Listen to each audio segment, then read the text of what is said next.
नमस्कार, आप देख रहे हैं आज तक। आपके साथ मैं हूं सईद अंसारी। स्वागत है आपका खबरदार में।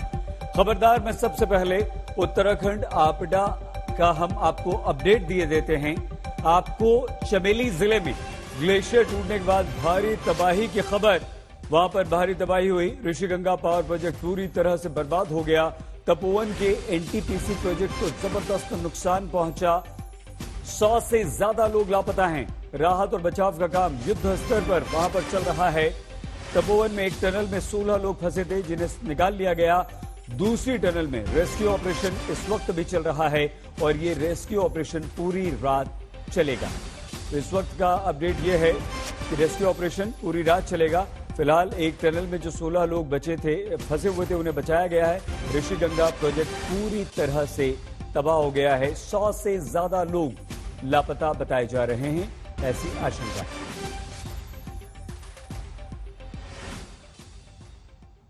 केदारनाथ में आई प्रलय अब तक हमारा देश भूला नहीं है।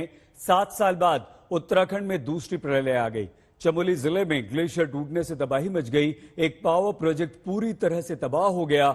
दूसरे पावर प्रोजेक्ट को बहुत बड़ा नुकसान पहुंचा। इस समय पूरा सिस्टम लोगों को बचाने के मिशन पर जुटा हुआ है। सेना, आईटीबीपी, राज्य सरकार की टीमें इस काम में जुटी हैं। सेना और एयरफोर्स के हेलीकॉप्टर्स तक भी पहुंच चुके हैं। तबाही की एक एक तस्वीर हम आपको दिखाएंगे और वहां का आंखों देखा हाल भी बताएंगे। ओ भाई, चट्टानी कितनी वहां। एनटीपीसी तो गया। देखिए भाई, तूफान आ रहा जबरदस्त। कंपनी की तरफ जा रहा है ये।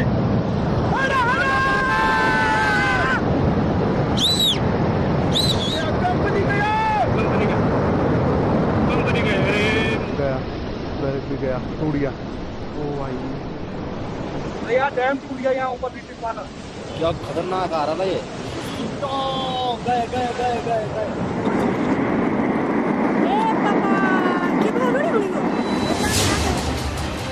हिमालय की चोटियों से नीचे उतरते शिलाखंडों और पहाड़ों के पत्थरों को चूर चूर करती हुई ऋषिगंगा सब कुछ अपने आगोश में बहा ले जाना चाहती।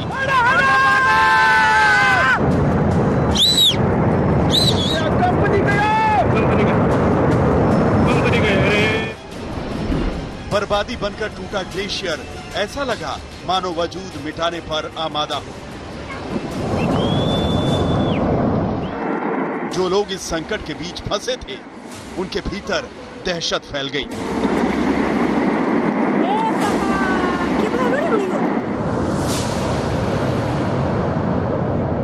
देखिए भाई, तूफान आ रहा जबरदस्त। चमोली के रेडी गांव के पास ग्लेशियर टूटा। पहाड़ों के बीच से उठती पानी की गर्जना से लोगों को आभास हुआ कि कुछ भयंकर होने वाला है।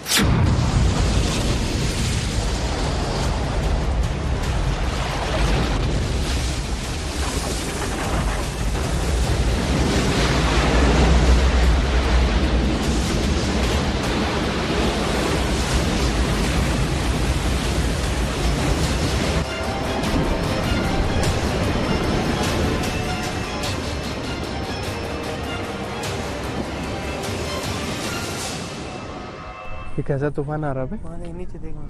कहाँ नीचे? ओ भाई, चट्टानी गिर रही वहाँ। एनटीपीसी तो गया। मशीन का है वो देखना, नीचे पे भयंकर ब्रिज भी जाएगा। सैलाब की ताकत और गति दोनों यहाँ इंसानों के खतरा भांपने की क्षमता से तेज गति से दौड़ रही थी। पलक झपकते सत्यानाशी सैलाब विकराल हो गया। चट्टान और दरख्तों को सैलाब ने उछाल फेंका। फोन को यार, अड़ गया यार, पाल में लेने का कंपनी का आज बहुत नहीं होता।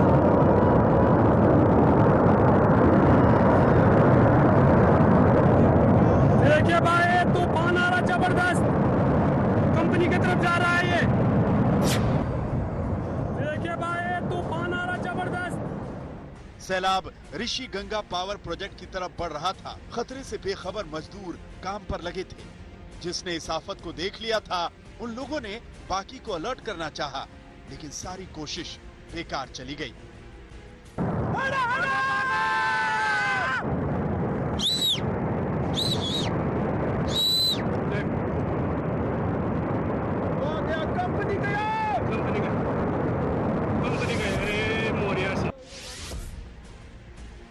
उफान मारती ऋषि गंगा की इस तस्वीर में तबाही का आलम देखिए। सैलाब में ऋषि गंगा पावर प्रोजेक्ट विलीन होते दिख रहा है। ये मंजर रोंगटे खड़े कर देने वाला था। कुदरत का कहर देखिए, एक झटके में सब कुछ तबाह हो गया। ऐसी तबाही मची कि पूरा प्रोजेक्ट मटिया मेट हो गया। क्या खतरनाक आ रहा है ये। अरे जल्दी आ जल्दी आ गए।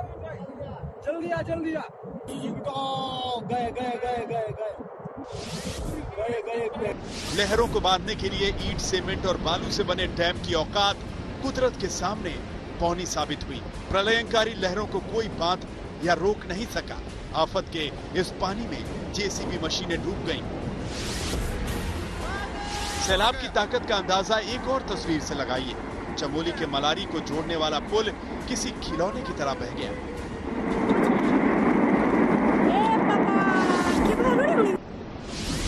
नदी किनारे बसे लोगों का हाल देखिए। अंदाजा लगाया जा रहा है कि 100 से ज्यादा गांव सैलाब से प्रभावित हुए हैं। पहाड़ों से उतरने वाला सैलाब अपने साथ पत्थरों और भारी मलबे को समेटे हुए था। इन तस्वीरों में आप देख सकते हैं लहरों के बीच मलबा तैर रहा है। ये बेहद खतरनाक है। इसकी चपेट में आने से ही जान माल का सबसे ज्यादा नुकसान होता है। जैसे ही हम लोगों को जानकारी मिली तो जितनी भी इकाइयां हैं कार्य करने वाली, तत्काल ही वहां राहत कार्य में लग गई थी, चाहे वो आर्मी हो, आईटीबीपी हो, एनडीआरएफ हो, एसडीआरएफ हो, और एक कोऑर्डिनेटेड एफर्ट चल रहा है। अभी लास्ट में जानकारी मिली थी कि 16 लोग एनटीपीसी के वो एक टनल में फंसे हुए हैं, तो हमारे आईटीबीपी ने वहां सर्च एंड रेस्क्यू करके उन लोगों को जो बचा लिया है। कमोबेश चमोली से श्रीनगर तक हर जगह लहरों ने कहर मचाया। कई लोगों के मारे जाने की खबरें भी मिली हैं। जो जिंदा हैं वो दहशत में हैं। जाने कुदरत और कितना विकराल रूप दिखा दी।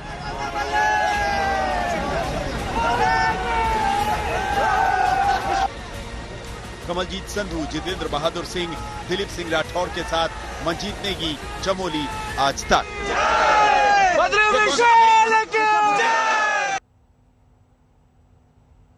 ये अभी तक का अपडेट हमने आपको दिया है। और अब जो आज तक के हमारे दर्शक अभी इस समय हमारे साथ जुड़े हैं, हम उन्हें ये जानकारी दे दें कि सुबह उत्तराखंड में तबाही कहां से आई, कैसे आई। चमोली में धौली गंगा नदी में ग्लेशियर टूटकर गिरता है और फिर तपोवन में श्री गंगा प्रोजेक्ट तपोवन बांध इसकी चपेट में आ जाता है। बियारू का एक पुल भी टूट जाता है, बिल्कुल इस तरह से जो अभी हम यहां एनिमेशन के जरिए आपको दिखा रहे हैं।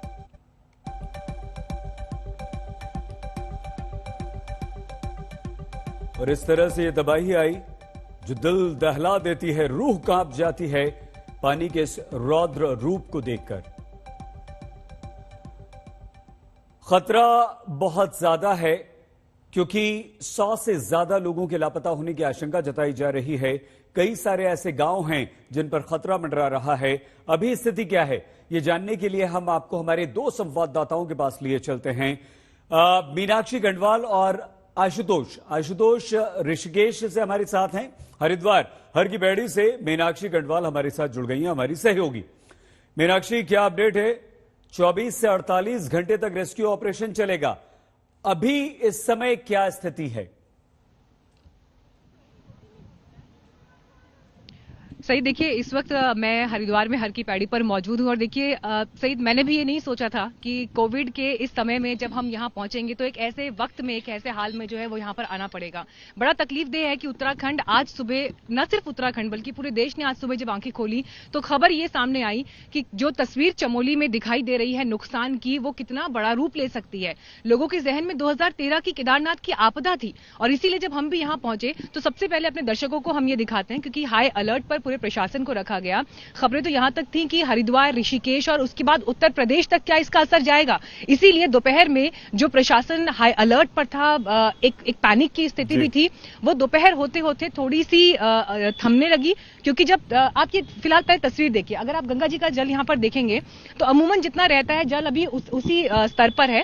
जो आशंका ये थी कि पानी का लेवल बढ़ सकता है और जो निचला इलाका है या जहां पर दुकानें लगी हैं, और खासतौर पर देखिए हरिद्वार में तो क्योंकि इस बार कुंभ की तैयारियां जबरदस्त तरीके से चल रही हैं, तो कितना नुकसान हो सकता है ये एक आशंका लोगों के मन में थी। लेकिन राहत की बात यह है कि उसे वक्त रहते संभाल लिया गया, कंटेन कर लिया गया। पानी का जो लेवल है हम जो देख रहे हैं अभी वो नहीं बढ़ा है, और दोपहर में हालांकि लोगों को यहां से आने से रोका गया था, लेकिन तय समय पर ही गंगा आरती भी हुई। और अगर अभी भी आपकी नजर वहां पर जो छोटी छोटी दुकानें हैं उनकी तरफ जाएगी तो लोगों की आवाजाही यहां पर सामान्य रूप से चल रही है। तो हम भी अपने दर्शकों से बार बार ये रिक्वेस्ट करना चाहेंगे कि किसी भी तरह की दहशत में, पैनिक में ना आप आए, लेकिन जो हालात हैं उस पर बने रहें और सोशल मीडिया की खबरों पर बेवजह यकीन ना करें। किसी भी वीडियो को बढ़ाने से पहले सोचे समझे तभी जो है उस पर आगे बढ़े। सही, बिल्कुल ठीक मीनाक्षी, और ये अच्छी बात भी आपने यहां पर गई क्योंकि हरिद्वार ऋषिकेश दोनों पर खतरा मंडरा रहा था, अलर्ट जारी किया गया था और यह आशंका भी थी कि यहां तक वो पानी आ सकता है और यहां भी नुकसान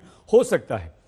आशुतोष, ऋषिकेश में क्या हालत है, क्या वहां स्थिति सामान्य है और कोई खबर आपको मिल पाई है अभी इस समय जो रेस्क्यू ऑपरेशन चल रहा है उसकी? जानकारी जो हमारे पास है बिल्कुल सही, 20 से 25 लोग जो हैं वो अब तक निकाले जा चुके। बाबा बद्री विशाल की कृपा और तय समय पर चाहे एसडीआरएफ और एनडीआरएफ की मौजूदगी वो इस कदर कारगर हुई कि बहुत ज्यादा कैजुअलिटी नहीं हो पाई।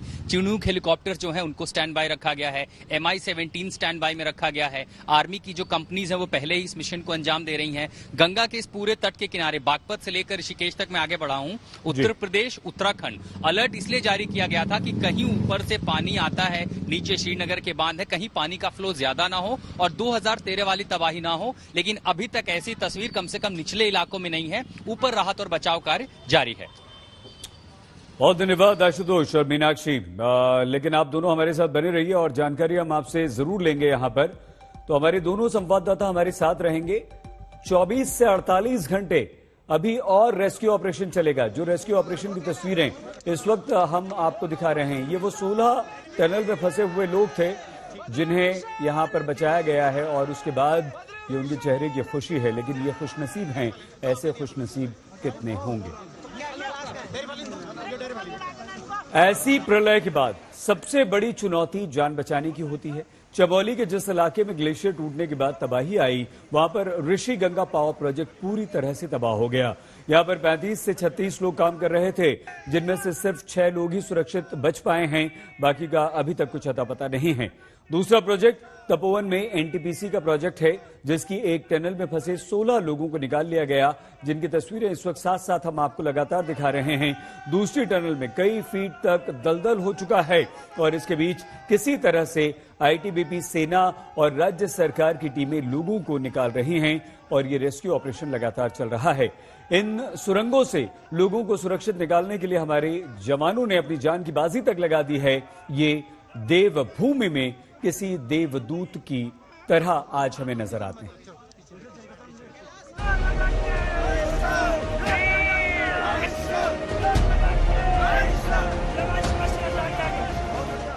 जिंदगी तूने तो धोखा दिया था, लेकिन हम मौत को चकमा देकर लौटे हैं। बचने वाला और बचाने वालों की इन तस्वीर को निहारिए।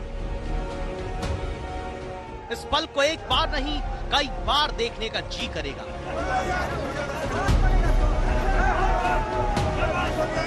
महसूस कीजिए मलबे के नीचे घंटों तक फंसे रहने के बाद जब साथियों ने इसे निकाला तो मानो इसके हिस्से में जहां भर की खुशियां आ गई।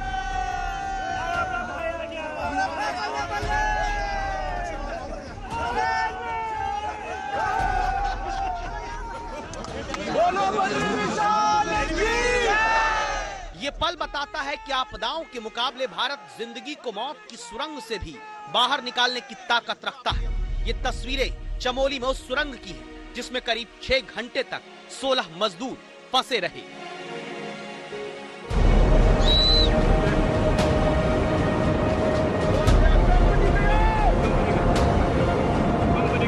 रविवार सुबह 10:45 पर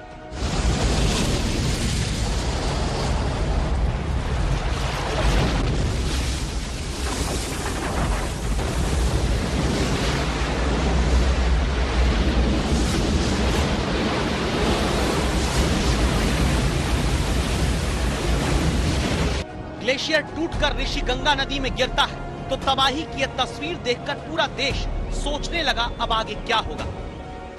ये तस्वीरें देख रविवार की सुबह लोगों के मन में ख्याल आने लगा, कैसे बचाव का काम होगा, कैसे यहाँ तक राहत पहुँचेगी। मौत के इस काले उफान को पार करके कैसे जिंदगियां बचाने की जंग शुरू होगी। कुछ ही घंटे के भीतर कैसे राहत और रक्षा के लिए जवान उतरे, कैसे राहत की उड़ान भरी गई, कैसे आपदा प्रबंधन की दौड़ भाग शुरू हुई, ये हम आपको दिखाएंगे, क्योंकि चुनौती थी सबसे बड़ी उस टनल को खोलना जिसे ग्लेशियर टूटने के बाद वही मिट्टी और पत्थरों की गाद ने बंद कर दिया था। टनल क्या है? बंद है? टनल बंद है, खुला है? टनल बंद है, पूरा भर गया। टनल बंद हो गया, सारे आदमी कोई पता नहीं है भाई। जिंदगी की वो टनल कैसे खोली गई होगी, क्योंकि ऋषि गंगा और धौली गंगा नदी में ग्लेशियर टूटकर गिरने के बाद बहाव तो इतना तेज था कि पुल और दूसरे निर्माण कागज की तरह बहने लगे थे।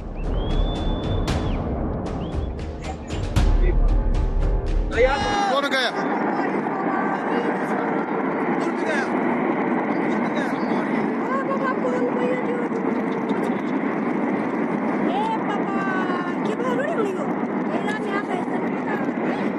सभी डिब्बों को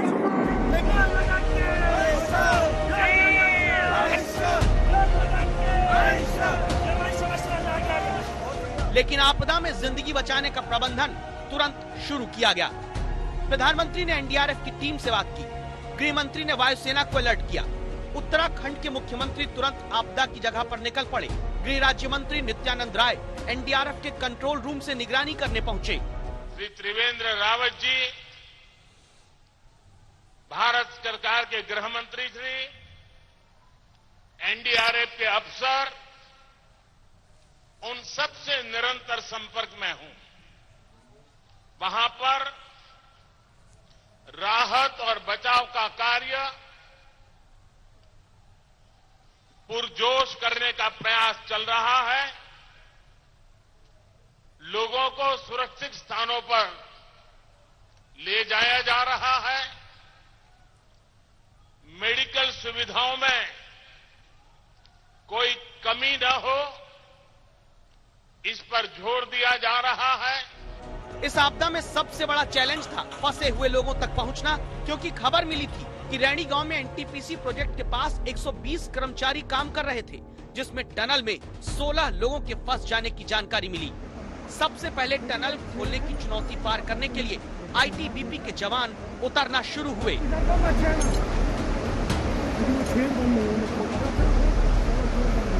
आईटीबीपी की रेस्क्यू टीम रस्सी से उतर रही है। उस जगह पर जहां कुछ घंटे पहले ही मौत का सैलाब बहा, आईटीबीपी के 250 जवान बचाव करने के लिए उतरे हैं। क्योंकि देखिए इन तस्वीरों को, ये एनटीपीसी प्रोजेक्ट की वो टनल है जिसमें 16 कर्मचारी फंसे थे। टनल के भीतर पूरा मलबा भरा हुआ है जो नदी के साथ बहकर आया। इसी सुरंग से कैसे बाहर निकाला गया मजदूरों को, इस वीडियो को अब दोबारा देखिए।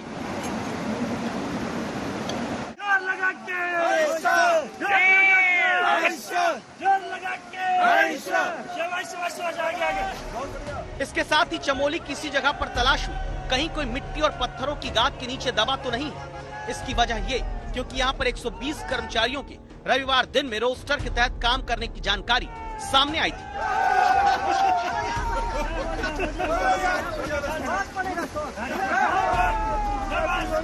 हमने देखा कि ऊपर से पत्थर बहुत ऊपर तक जा रहा है मलबा, तो मैंने सभी को बोला कि भागो भागो भागो, सभी चिल्लाने लग गए।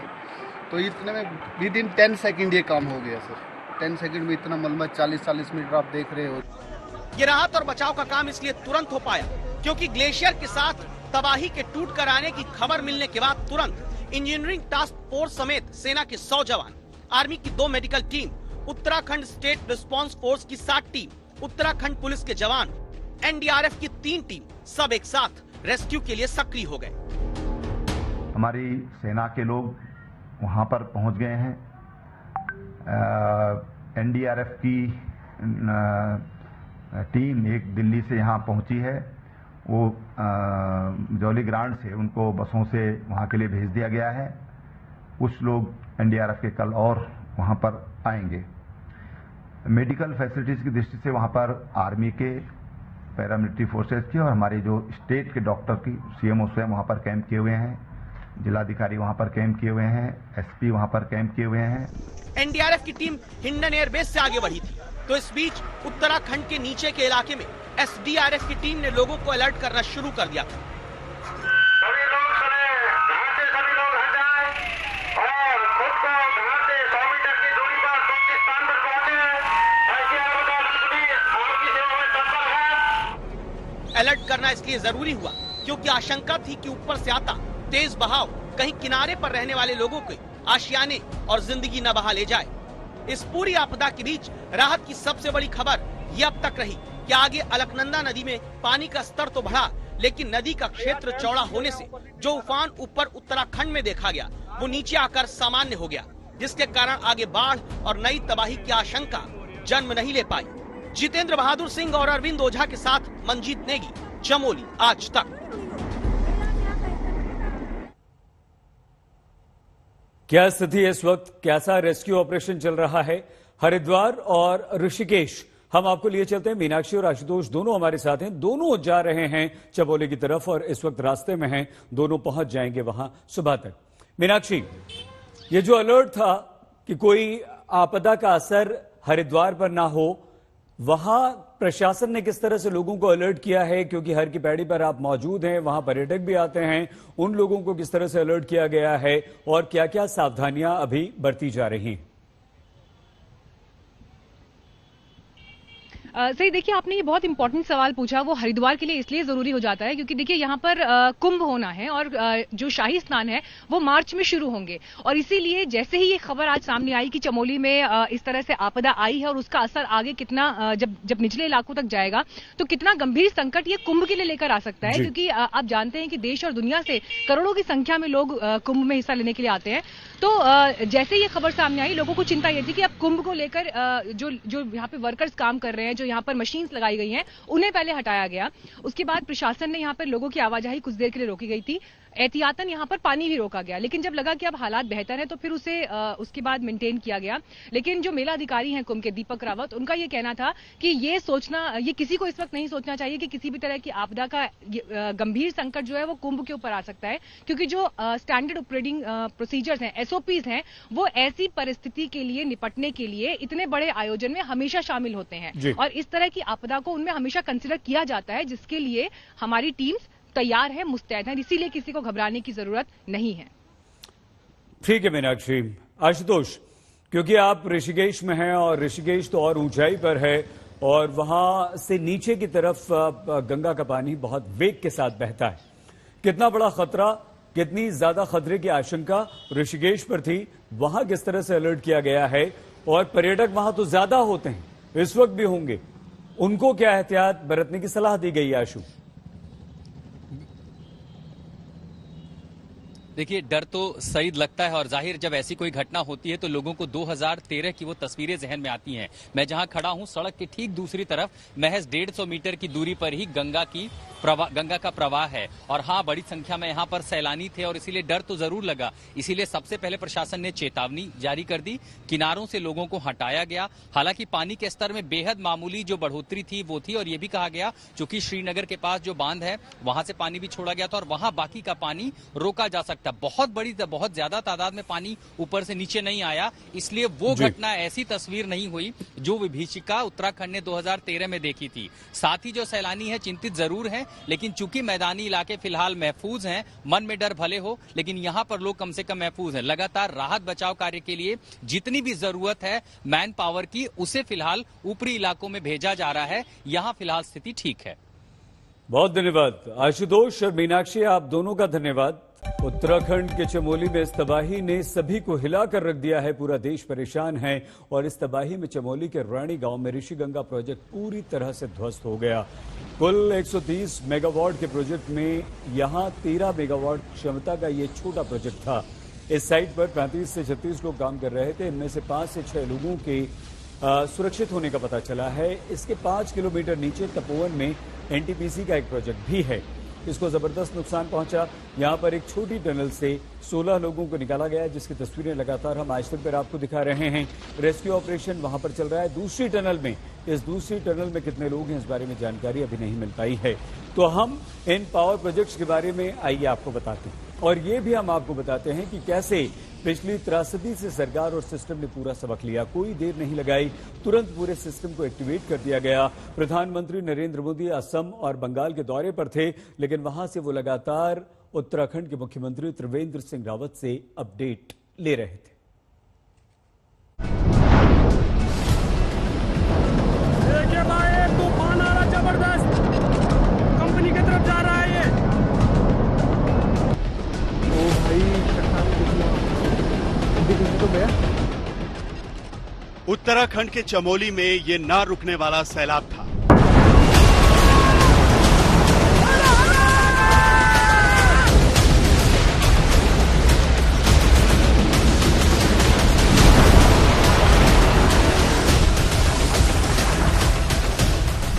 इसकी ताकत के आगे ऐसे बांध भी बेबस थे। तबाही मचाते हुए सैलाब नीचे आ रहा था, अपने साथ सब कुछ बहा ले जा रहा था।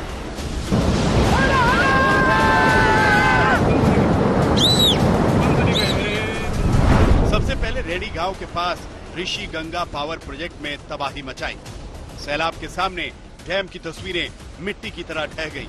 पावर प्रोजेक्ट को पूरी तरह तहस नहस कर दिया। देखिए भाई, तूफान आ रहा जबरदस्त, कंपनी की तरफ जा रहा है ये। टूट गया। ओ भाई, यहाँ डैम टूट गया, यहाँ ऊपर भी पानी से बिजली बनाने का ये प्रोजेक्ट 2005 में ऋषि गंगा नदी पर बना था। 130 मेगावाट क्षमता का ये प्राइवेट प्रोजेक्ट है, जिस पर पर्यावरण उल्लंघन के आरोप और कई विवाद भी रहे। मशहूर रेडी गांव के लोग इसका विरोध करते रहे। इसके बाद मलबे के साथ सैलाब ने एक और पावर प्रोजेक्ट में तबाही मचाई। ये पावर प्रोजेक्ट धौली गंगा पर तपोवन विष्णुगढ़ पावर प्रोजेक्ट था।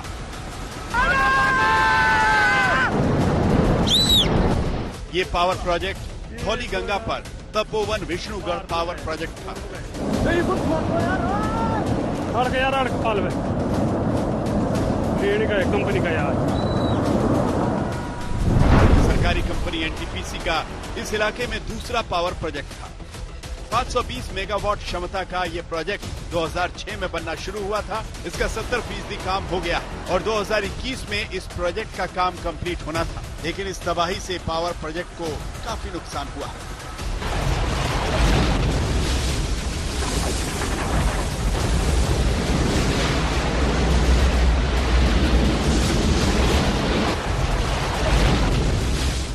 दोनों पावर प्रोजेक्ट की साइट्स पर करीब 200 लोग काम कर रहे थे।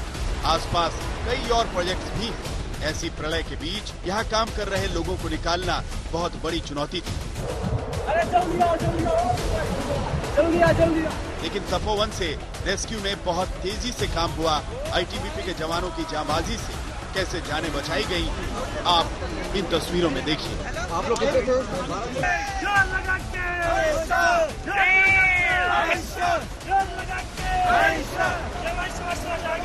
बहुत बढ़िया। इसका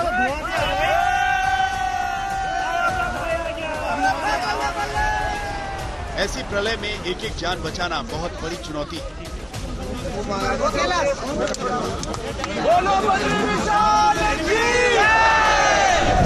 प्रलय की तस्वीरें देखकर आपको 2013 की याद आ गई। यहाँ 5000 से ज्यादा लोग मारे गए थे। केदारनाथ की आपदा से इस बार की तुलना तो नहीं की जा सकती, लेकिन सरकार और सिस्टम ने कोई देर नहीं लगाई, तुरंत सब एक्टिव हो गए। प्रधानमंत्री असम और बंगाल के दौरे पर थे, लेकिन वहां से उत्तराखंड के सीएम से बात कर रहे थे और हालात को मॉनिटर कर रहे थे।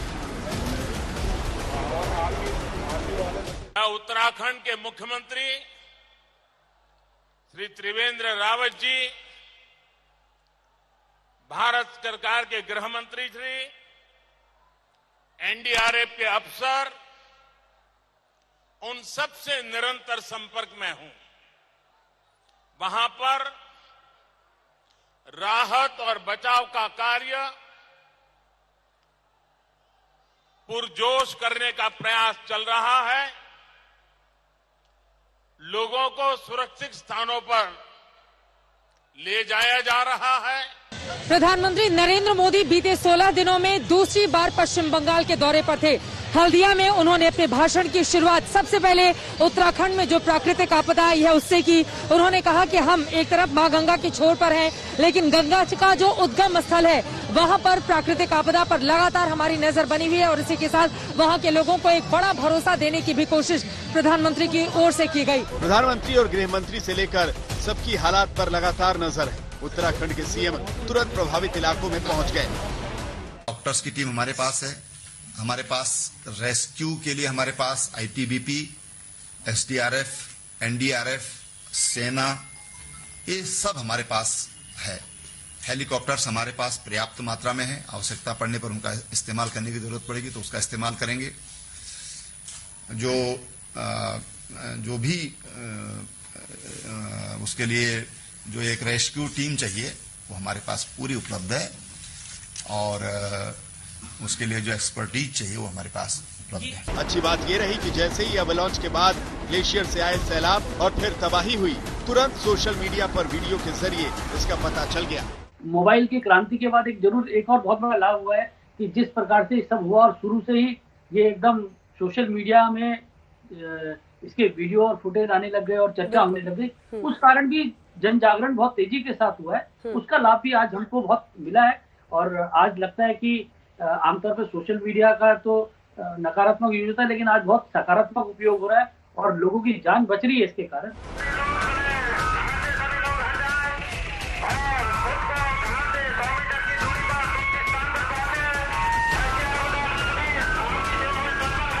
इसका फायदा ये हुआ कि जोशीमठ से लेकर नीचे पीपलकोटी, चमोली, कर्णप्रयाग, रुद्रप्रयाग, श्रीनगर, देवप्रयाग, ऋषिकेश और हरिद्वार तक हर जगह वक्त रहते अलर्ट कर दिया गया।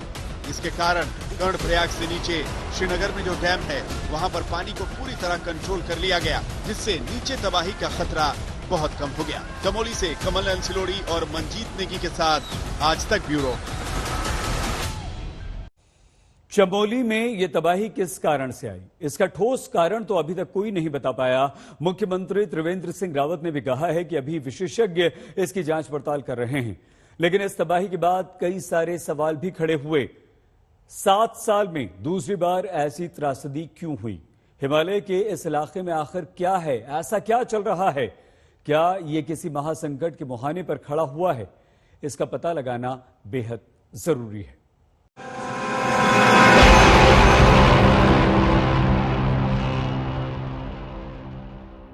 उत्तराखंड के ऐसे वीडियो देखकर पूरा देश कांप उठा। 7 साल बाद सबने इस तरह की तबाही फिर से देखी है। 7 साल पहले केदार घाटी में प्रलय आई थी, इस बार बद्रीनाथ घाटी में तबाही मची है। लेकिन इस बार ये कैसे हुआ, क्यों हुआ, ये भी समझना जरूरी है। शुरुआती तौर पर यही पता चला है कि ये तबाही ग्लेशियर बर्स्ट से आई है। इसका मतलब है कि ग्लेशियर के किसी हिस्से का टूटना या फटना।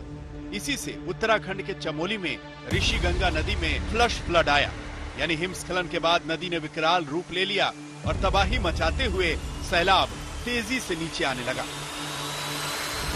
जो 2013 में हुआ था बद्रीनाथ पे, वो एक क्लाउड बर्स्ट था और वहां पे बरसात के मौसम में वो हादसा हुआ था, वो डिजास्टर हुआ था। अब उसमें हालत में क्या थी कि पानी बढ़ता रहा क्योंकि बारिश होती रही।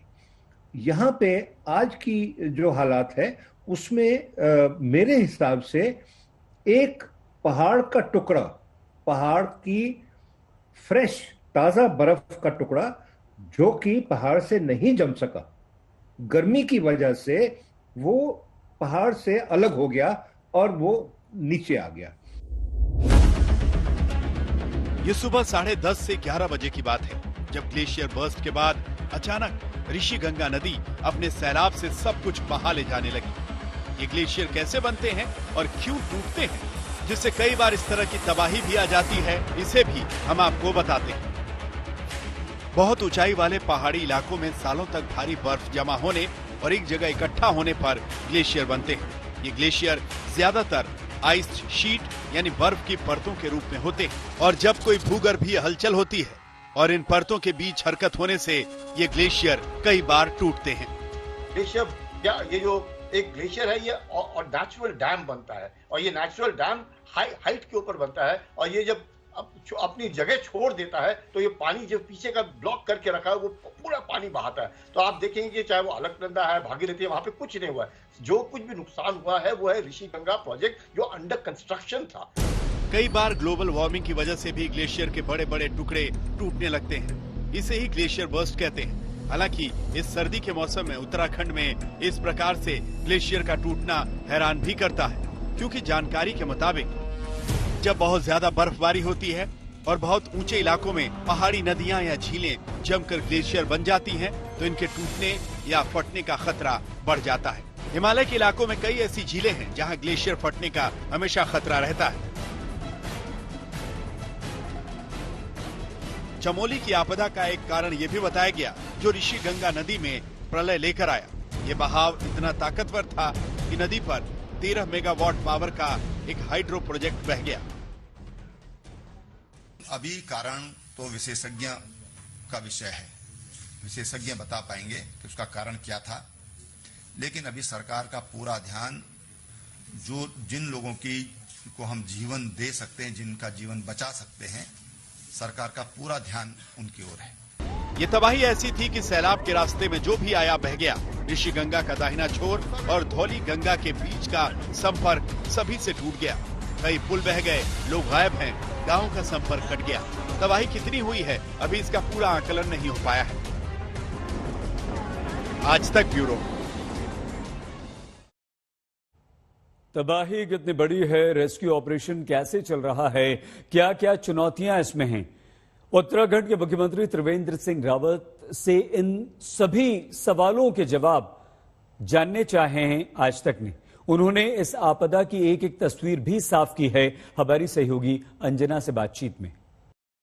त्रिवेंद्र जी, आपदा, भारी आपदा का दिन आज उत्तराखंड के लिए। सबसे पहले तो शुरुआती जानकारी, क्योंकि आपने तमाम इलाकों का दौरा किया है जो प्रभावित रहे हैं, आपने क्या देखा, राहत कार्य कहां पर पहुंचा है और कितने बड़े नुकसान का अंदेशा है, कितने लोगों की जिंदगियां खोने का अंदेशा है? रावत जी।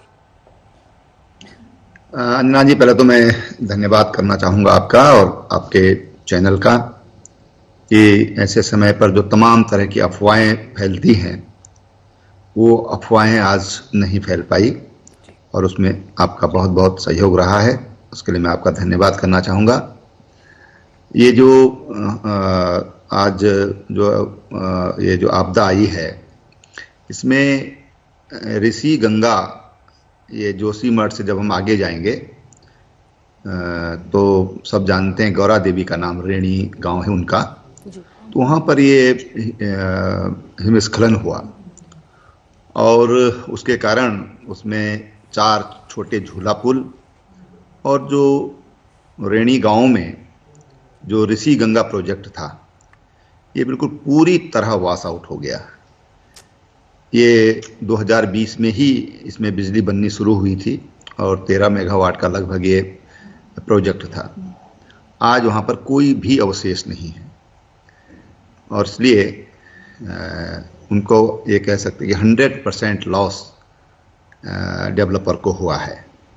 उससे जब हम 5 किलोमीटर डाउन स्ट्रीम में चलेंगे तो वहाँ पर तपोवन नामक जगह पर एनटीपीसी का एक हाइड्रो प्रोजेक्ट ये निर्माणाधीन था और जिसमें बड़ी संख्या में लेबर काम कर रही थी। ये रेणी वाला जो प्रोजेक्ट है इसमें 35-36 लोग काम पर थे, जिनमें से 5-6 लोग सुरक्षित हैं। इसमें 2 पुलिस के जवान जो वहाँ पर सुरक्षा ड्यूटी के लिए रहते थे वो भी उसमें काल कवलित हुए हैं। और तपोवन वाला जो प्रोजेक्ट है इसमें 2 टनल हैं। एक टनल जो छोटी टनल है उसमें सभी को बचा लिया गया है। अभी थोड़ी देर पहले जो हमको सूचना मिली है उनको सबको बचा लिया गया है। और एक टनल जो लगभग 2.5 किलोमीटर लंबी है उसमें पहले तो प्रवेश ही बहुत कठिन था, क्योंकि लगभग 35 फुट गहरा दलदल उसमें बन गया है। आईटीबीपी के हमारे जवान किसी तरह उसके मुहाने तक पहुंचे और उन्होंने अंदर 150-200 मीटर तक ही वो जा पाए, क्योंकि अंदर भी पूरा दलदल बना हुआ है और उसमें चल नहीं सकते हैं।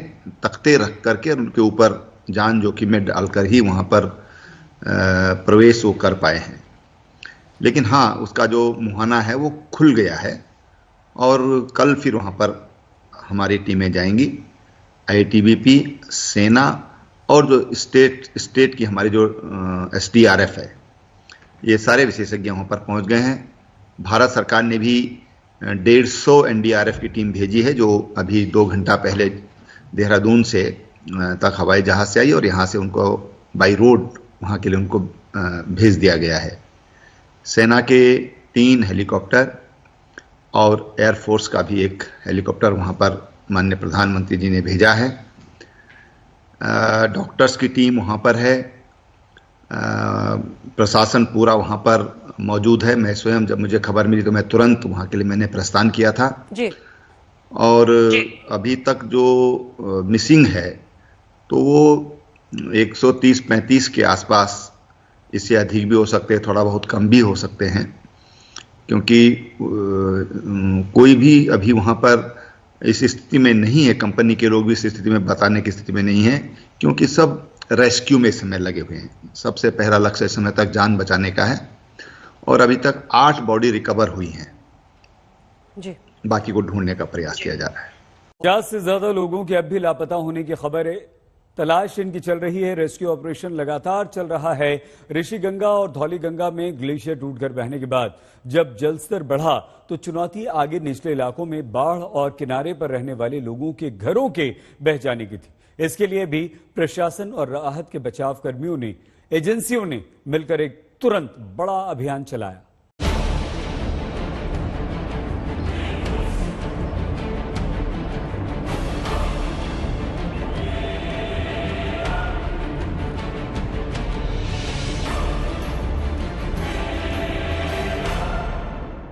ये कैसा तूफान आ रहा है? नीचे देखो। कहाँ नीचे? ओ भाई, चट्टानें गिर रही वहाँ। एनटीपीसी तो गया? मशीन का है वो देखना, नीचे पे भयंकर ब्रिज भी जाएगा। आसमान टूटा सुना होगा, पहाड़ टूटा देखा होगा। ग्लेशियर टूटने के बाद तबाही की तस्वीरें सामने आने से एक ही सवाल उठ रहा था, आगे नीचे क्या होगा अगर बहाव इतना ही तेज रहा तो।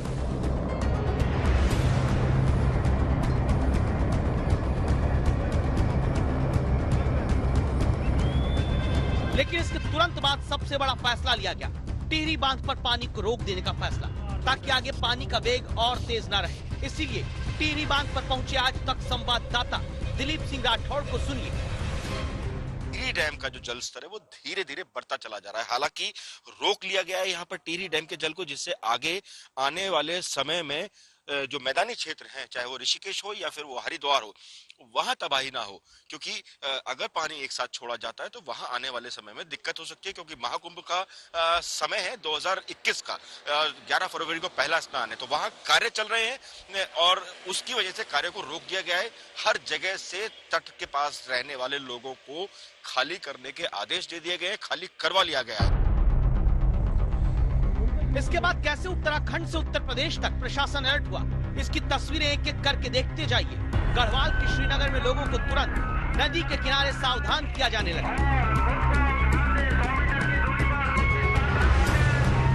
हरिद्वार अलर्ट हो गया, हरिद्वार में लोगों को हटाया जाने लगा, क्योंकि यहाँ पर कुंभ की तैयारी चल रही है। संपूर्ण घाट क्षेत्र को प्रतिबंधित कर दिया गया है। आप लोग अपने गंतव्य पर प्रस्थान करें, अपने परिवार के साथ सुरक्षित अपने गंतव्य पर प्रस्थान करें। यूपी में बिजनौर में नदी किनारे लोगों को माइक से अनाउंस करके सावधान रहने के लिए कहा जाने लगा। जोशीमठ में ग्लेशियर फट गया है, जिसके कारण गंगा नदी में बहुत भारी पानी और उसके साथ सैलाब आ रहा है। सभी लोगों को सूचित करें कि अपने खेतों में न जाएं। 2 बजे के बाद पानी आने की संभावना है। बुलंदशहर से लेकर उन्नाव तक गंगा नदी का जलस्तर बढ़ने का अंदेशा देख प्रशासन सतर्क रहा। प्रशासन की सतर्कता ने लोगों को जागरूक रखा और गनीमत रही कि सुबह तबाही लाता सैलाब शाम तक अलकनंदा नदी में ज्यादा उफान नहीं पैदा कर पाया।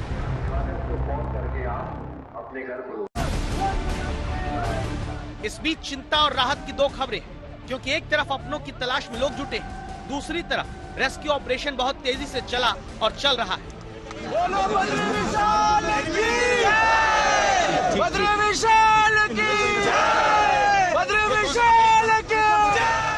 खुश होते ये वो लोग हैं जिन्हें आईटीबीपी की टीम ने बचा लिया, लेकिन कुछ स्थानीय लोगों और एनटीपीसी के प्रोजेक्ट पर काम करते 100 से ज्यादा लोगों में अभी सबके सकुशल होने की खबर नहीं मिल पाई।